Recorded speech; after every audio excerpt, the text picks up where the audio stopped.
estudiantes. Esos somos unos estudiantes, que el pueblo de México sepa que somos sus hijos, somos la juventud.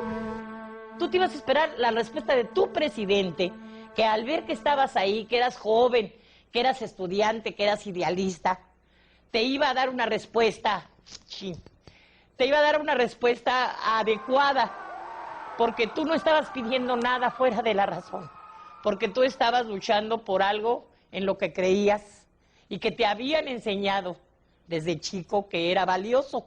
Tu bandera, tu patria, tu himno, tu todo. El CNH comprendió los costos de los excesos verbales y simbólicos de la noche anterior. De inmediato reiteró su disposición al diálogo. Aún así, los signos de endurecimiento aumentaron. El ejército apostó tanques en las afueras de la universidad y del Politécnico días antes del informe presidencial. Hemos sido tolerantes hasta excesos criticados, pero todo tiene un límite y no podemos permitir ya que se siga quebrantando irremisiblemente el orden jurídico como a los ojos de todo mundo ha venido sucediendo. Aunque debilitado, el 13 de septiembre el movimiento daría una nueva batalla cívica que permanecería hondamente en el recuerdo de muchos, la llamada Manifestación del Silencio. Cerca de 200.000 jóvenes marcharon con pañuelos en la boca. Luis González de Alba la describiría así: de aquellas decenas y después de cientos de miles, solo se oían los pasos. El silencio era más impresionante que la multitud. Parecía que íbamos pisoteando toda la verborrea de los políticos, todos los discursos, toda la demagogia. El 18 de septiembre el ejército ocupa la ciudad universitaria y el 24 de septiembre el ejército toma el casco de Santo Tomás después de horas de batalla campal entre estudiantes y policías. Algunos líderes son detenidos y enviados a la cárcel de Lecumberri. La capital del país vive un estado de sitio apenas disfrazado. El día 30 el ejército sale de la ciudad universitaria. El 2 de octubre, 3 líderes estudiantiles iniciaban las pláticas oficiales con representantes del gobierno en la casa de Barrosierra. El movimiento estudiantil declinaba de manera evidente. Mermados y golpeados, los dirigentes que quedaban libres convocaron a un mitin en la Plaza de las Tres Culturas, en Tlatelolco. El 2 de octubre se reunieron entre 5 y 10.000 personas en la Plaza de las Tres Culturas, un lugar cerrado con apenas 2 accesos. Una verdadera trampa natural. Queríamos que fuera un mitin muy rápido porque acabábamos de salir pues de la ocupación de las escuelas por el ejército. Entonces era llegar y salir rápido.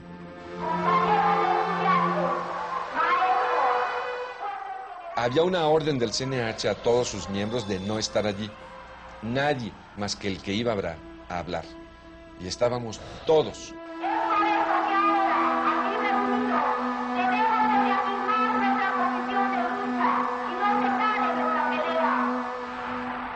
Desde la mañana los tanques se habían apostado en los alrededores de la plaza. Junto a ellos, los soldados limpiaban sus bayonetas.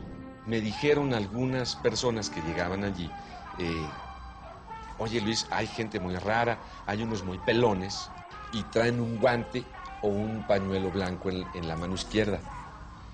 Pues, bueno, pues han de ser policías. Se sabría después que se trataba del Batallón Olimpia, entrenado para la seguridad durante los Juegos Olímpicos, que rondaba el edificio Chihuahua donde se hallaban los oradores. Otros llegaban y decían, el ejército está en tal calle. Pues sí, en todo mitin, en toda manifestación, el ejército había estado vigilando a la distancia. No era nada extraordinario, está el ejército, pues sí.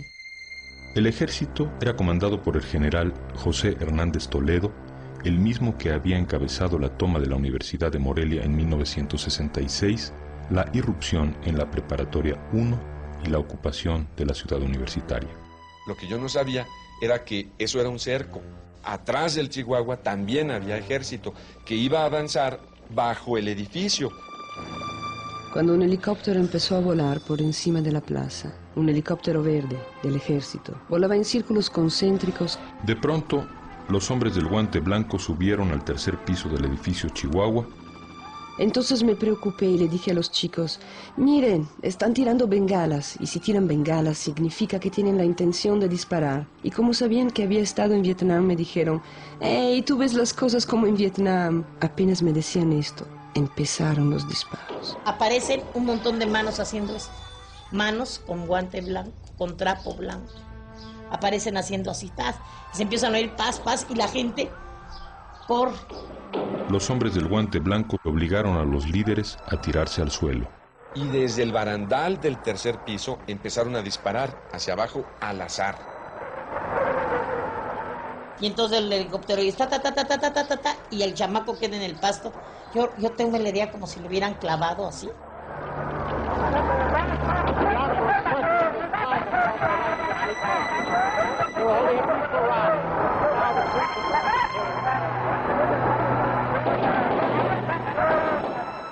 Entonces hubo un momento en que los que estaban disparando desde el barandal en el tercer piso hacia abajo, le dieron a soldados que en ese momento traspasaron el borde del edificio y le empezaron a disparar al batallón Olimpia.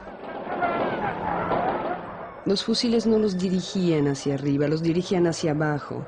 Vi cómo caía la gente, los jóvenes.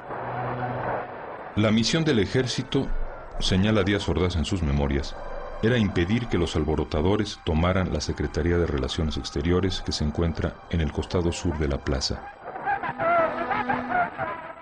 Los disparos venían de todas direcciones. Me sentí herida y gritaba que estaba herida, y mis gritos y los de los demás quedaban ahogados por las ráfagas de ametralladora. La matanza continuaba en la plaza. La gente se dispersaba aterrorizada, tratando de escapar de la lluvia de balas que caía sobre ella. El fuego nutrido duró poco más de 1 hora. A las 7:45 una tanqueta disparó contra la plaza. Que el grueso del fuego que se oyó durante tanto rato fue el ejército en ese cerco, con la gente en medio. Y allí vino la gran matanza. En su descripción de los momentos cruciales, el presidente señala: están disparando desde los altos de uno de los edificios cercanos. Son ellos los que están disparando. La balacera dura poco. El ejército respondió a los tiros que no sabía bien de dónde venían. La balacera continuó hasta las 11 de la noche. La lluvia comenzó a caer mezclándose con la sangre. Todavía al día siguiente se siguieron escuchando tiros aislados. Los detenidos esa noche fueron más de 2,000. Muchos fueron desnudados, golpeados, vejados. Hay redada de agitadores, prosigue la versión presidencial. Los detenidos son llevados al campo militar número 1 para ser examinados. Se practica una requisa de metralletas. Hubo clara consigna de no dejar huella de la matanza. Se apagaron las luces de la plaza y sus alrededores y se cortaron las líneas telefónicas. El ejército amenazó a los fotógrafos y a un periodista extranjero, lo hirieron con bayonetas para obligarlo a soltar el rollo de su cámara. Se impidió la entrada de las ambulancias a la plaza. La censura informativa se extendió a los hospitales, donde la policía impedía el paso de quienes llegaban a preguntar por algún familiar. Se contaba con que iba a haber represión, con que podía haber represión, pero no de la magnitud con la que se dio el 2 de octubre. Fue una represión feroz, inusitada, cobarde, que cortó de tajo con el movimiento y con la vida de más de 300 mexicanos. Por fin habían ganado sus muertitos, escribió Díaz Ordaz. En su opinión, lo habían logrado asesinando a sus propios compañeros. El 3 de octubre, la prensa habló de unos 20 muertos.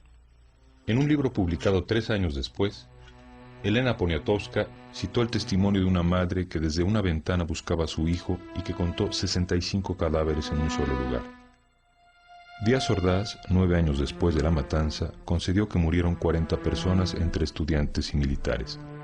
La cifra real se desconoce porque los cuerpos desaparecieron.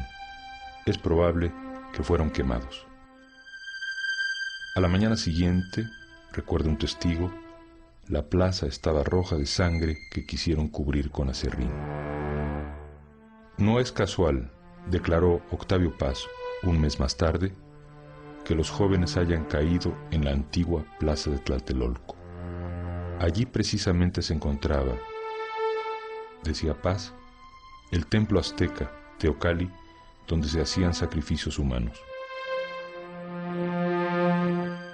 Los versos de un poeta náhuatl describían con exactitud lo ocurrido. Y el olor de la sangre mojaba el aire, y el olor de la sangre manchaba el aire.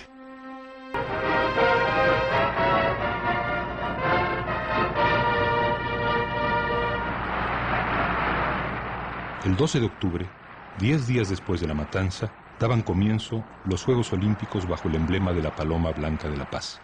Minutos antes de que Díaz Ordaz los inaugurara, un grupo de asistentes al estadio de la ciudad universitaria hizo volar sobre el palco presidencial un gran papalote que representaba una paloma negra.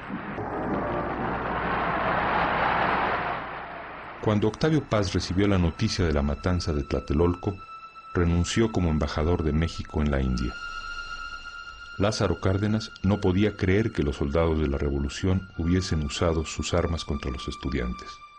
Un año después, al rendir su quinto informe de gobierno, Díaz Ordaz se refirió con detenimiento a los sucesos del 2 de octubre. Asumo íntegramente la responsabilidad personal, ética, social, jurídica, política e histórica por las decisiones del gobierno en relación con los sucesos del año pasado.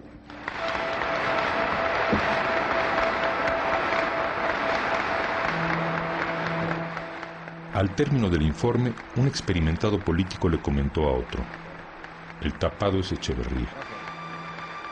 Colocando sobre sí toda la responsabilidad por la matanza, Díaz Ordaz le franqueaba a su secretario de Gobernación el camino a la presidencia. Díaz Ordaz estaba seguro de haber resuelto el rompecabezas de la conjura contra México. Lo cierto es que careció de tranquilidad el resto del sexenio. Sus problemas gástricos empeoraron. En 1970, Díaz Ordaz arribó al Estadio Azteca en un helicóptero. Debía inaugurar el Campeonato Mundial de Fútbol y se sometería al veredicto público. El repudio fue general. Lo recibió un plebiscito de chiflidos e insultos. Declaro solemnemente inaugurado el 9º Campeonato Mundial de Fútbol, Copa Jules Rimet.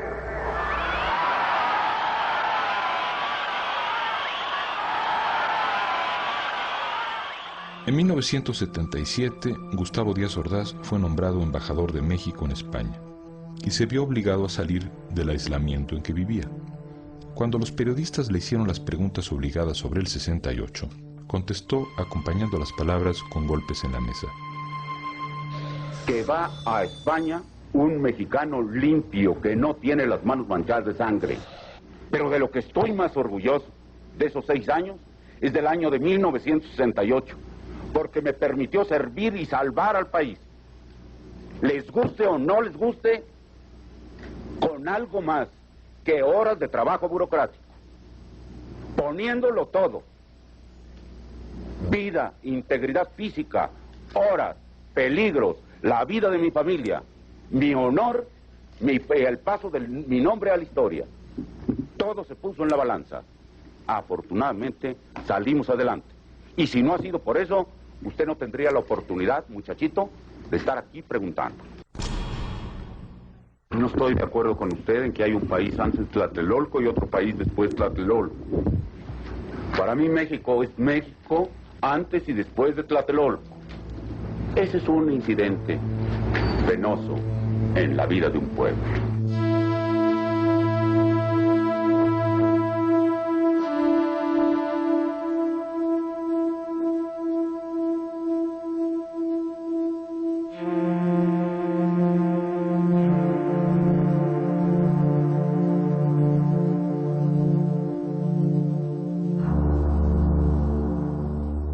Díaz Ordaz murió en 1979 de cáncer en el colon. De todos sus errores de apreciación, ninguno superaría a los contenidos en aquella frase. La historia la reescribiría así: México no fue el mismo antes y después de Tlatelolco, y no lo fue en parte muy importante debido a Tlatelolco.